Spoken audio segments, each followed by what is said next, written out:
नमस्कार. कुटुंबातील मूल्ये या 5व्या घटकामधील निर्णय घेण्यात सहभाग हा उपघटक आपण पाठीमागच्या पाठामध्ये पाहिलेला होता.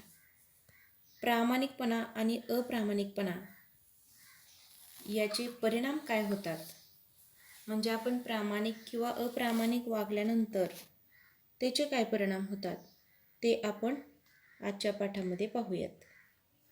तर बघा, प्रामाणिकपणा व अप्रामाणिकपणा, तर आपल्या हातून बऱ्या वाईट गोष्टी घडत असतात, कधी चुकाही होतात. एखादी चूक झाल्याचे लक्षात आल्या आणि ती चूक आपण मान्य केली नाही, तर तो आपला अप्रामाणिकपणा होऊ शकतो. आता समजा एखादी चूक आपली झाली आणि ती आपल्या लक्षात आली, किंवा त्याविषयी आपले आई वडील किंवा बहीण भाऊ मित्रमैत्रिणी यांच्याशी त्या चुकीबद्दल आपण मोकळेपणाने बोललो आणि त्यांनी आपल्या चुका दाखवून दिल्या. त्यामध्ये आपण चूक सुधारण्याची आपली मनस्थिती दाखवली किंवा संधी आपणासुद्धा त्यातून मिळत असते, तर आपण आपली चूक सुधारू शकतो. आपली चूक मान्य करणं आणि त्यात सुधारणा करणं याला म्हणतात प्रामाणिकपणा. त्याचबरोबर आपले काम सचोटीने करणे यालाही म्हणतात प्रामाणिकपणा. नात्यांमधील परस्पर विश्वास कसोटीने जपणे, कोणाचीही फसवणूक न करणे हे सुद्धा प्रामाणिकपणाचे लक्षण आहे. प्रामाणिकपणाचा फायदा आपणास काय होतो माहिती आहे?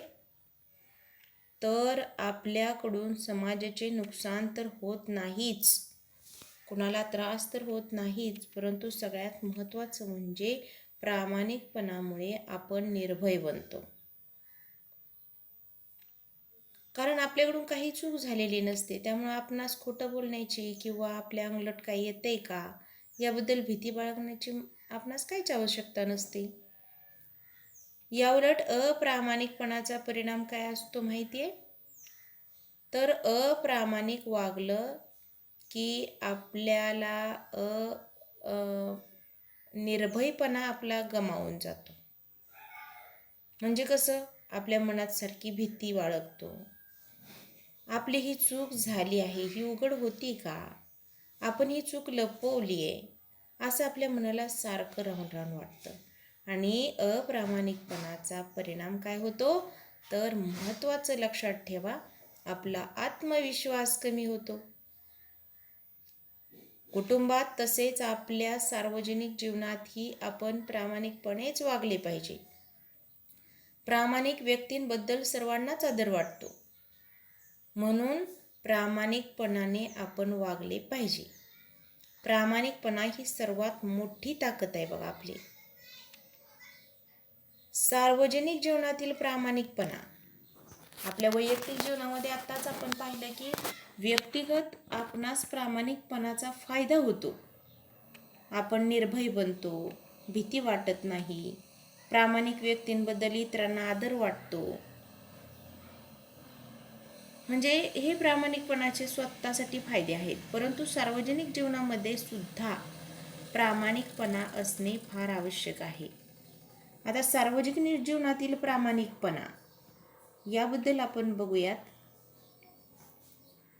सार्वजनिक जीवनातही प्रामाणिकपणा आपल्याला सार्वजनिक सेवा सुविधा आपल्याला अधिक चांगल्या प्रकारे मिळतात.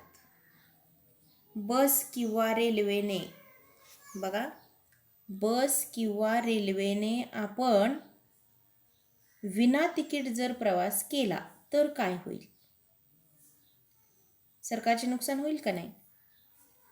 आपली वाहतूक व्यवस्था तोट्यात चालेल आणि काही दिवसांनी बंद पडू शकेल. प्रामाणिकपणे प्रत्येकाने तिकीट काढल्यास ही समस्या निर्माण होणार नाही. असं सार्वजनिक जीवनामध्ये सुद्धा आपण प्रामाणिकच वागलं पाहिजे, म्हणजे आपले आणि आपल्या देशाचे नुकसान होणार नाही. प्रामाणिकपणामुळे सार्वजनिक जीवनातील कार्यक्षमता वाढवता येते. आणि प्रामाणिकपणाचे भान आपण सर्वांनी सार्वजनिक जीवनातील शिस्त आणि कार्यक्षमता वाढवण्यासाठी आपण ते उपयोगात आणलं पाहिजे. म्हणजे सर्वांनीच जर प्रामाणिक वागले तर सार्वजनिक समस्याच निर्माण होणार नाहीत आणि एक प्रकारची शिस्त निर्माण होईल, तसेच कार्यक्षमतासुद्धा वाढेल. त्यासाठी आपण एकमेकांना सहकार्य करायला हवं. सहकार्याचा सुद्धा फार मोठा फायदा आहे बरं का. कुटुंबात आपण एकमेकांना सहकार्य करत असतो, तसेच सांघिक खेळ खेळताना खेळाडूंमध्ये जितके सहकार्य जास्त तितका त्यांचा खेळ चांगला होतो पहा. खेळातील सहकार्याची भावना खेळापुरतीच मर्यादित न ठेवता ती आपल्या सामाजिक जीवनात आणली पाहिजे. सामाजिक जीवनात सर्वांना सहकार्याची फार गरज असते.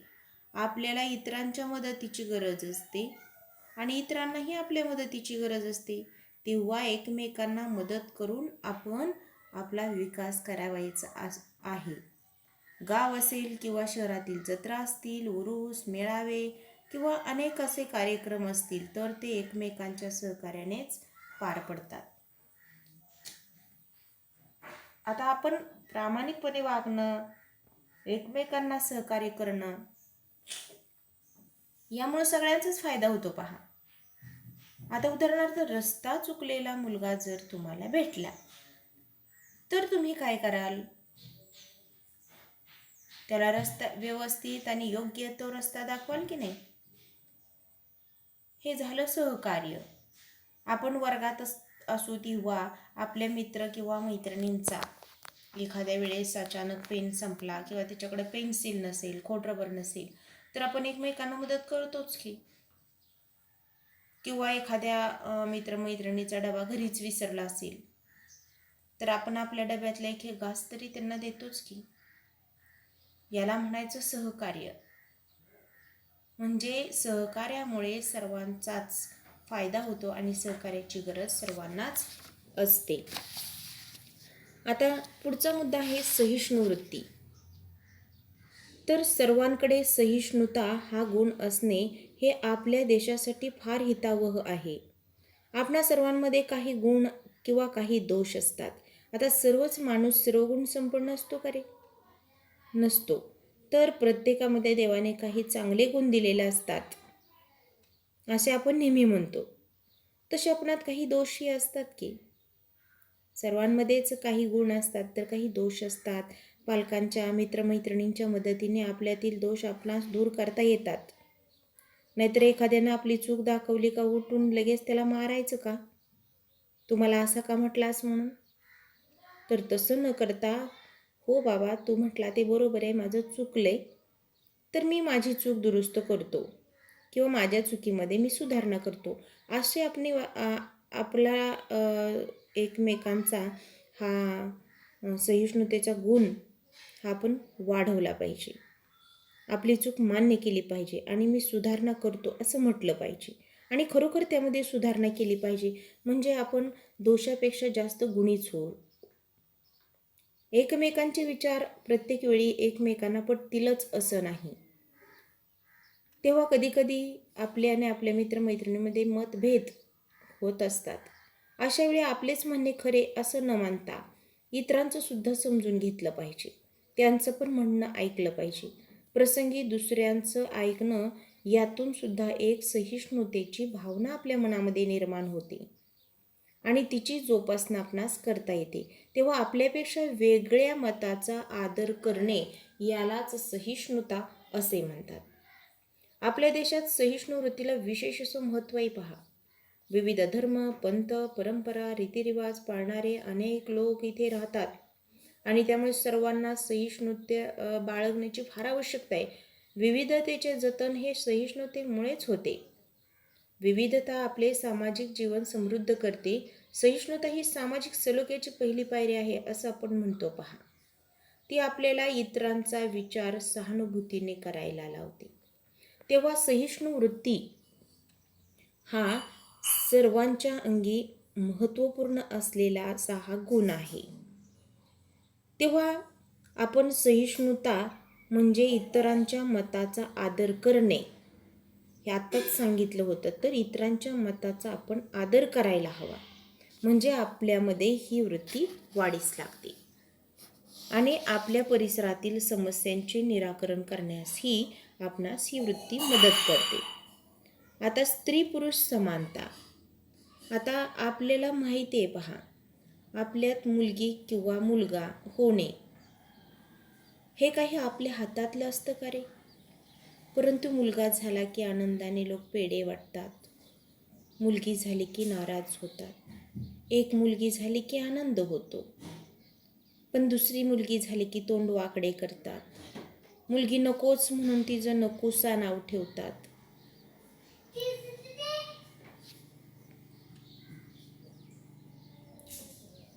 म्हणजे अगदी बऱ्याच प्रमाणामध्ये आता आपल्यात मानसिकता बदललेली आहे. बरेच लोक मुलींचा स्वीकारही करू लागलेले आहेत, परंतु अजूनही खेड्यापाड्यातून पूर्णपणे स्त्री पुरुष समानता झालेली नाही. तर स्त्री पुरुष समानता होणे फार महत्त्वाचे आहे. म्हणून आपण मुलगा मुलगी असा भेद केला नाही पाहिजे. स्त्री पुरुष दोघांनाही समान दर्जा मिळायला हवा, कारण दोन्हीही माणसं आहेत, दोन्हीही जीव आहेत, सर्वांना बुद्धी दिलेली आहे. परमेश्वरानं सर्वांना सर्व अवयव दिलेले आहेत, बुद्धिमत्ता दिलेली आहे, सर्व दिलेलं आहे. मग फरक कशासाठी करतो आपण? तर मुलांनी मुलींनी एकमेकांचा आदर करायला हवा, तर आपण स्त्री पुरुष समानता म्हणू शकतो. आपल्या मित्रमैत्रिणीच्या सहवासात आपण सगळे एकमेकांना सारखे मानतो. असे जर असेल तर याला म्हणतात समानतेची भावना. आणि ही समानतेची भावना नागरिक म्हणून आपण मनात कायम ठेवली पाहिजे. हे आपल्या याच्यामध्येच आपल्या देशाचे हित आहे. समानतेची भावना वाढीस लागल्यामुळे सर्वांना प्रगती करता येते, सर्वांना शिकता येते. अन्न, वस्त्र, निवारा, आरोग्य, शिक्षण व स्त्री पुरुषांच्या समान गरजा आहेत.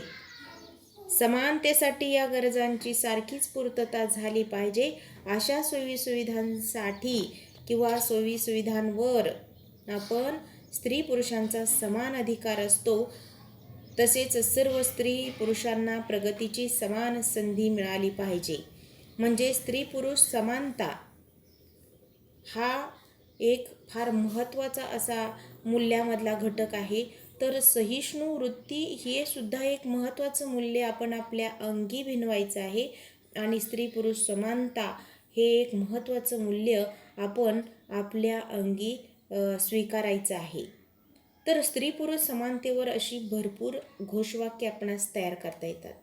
तर अशी काही घोषवाक्य तुम्ही स्वतः तयार करायची आहेत स्त्री पुरुष समानता या विषयावर. आणि पान नंबर 27वर स्वाध्याय दिलेला आहे, तो सोडवायचा आहे. धन्यवाद.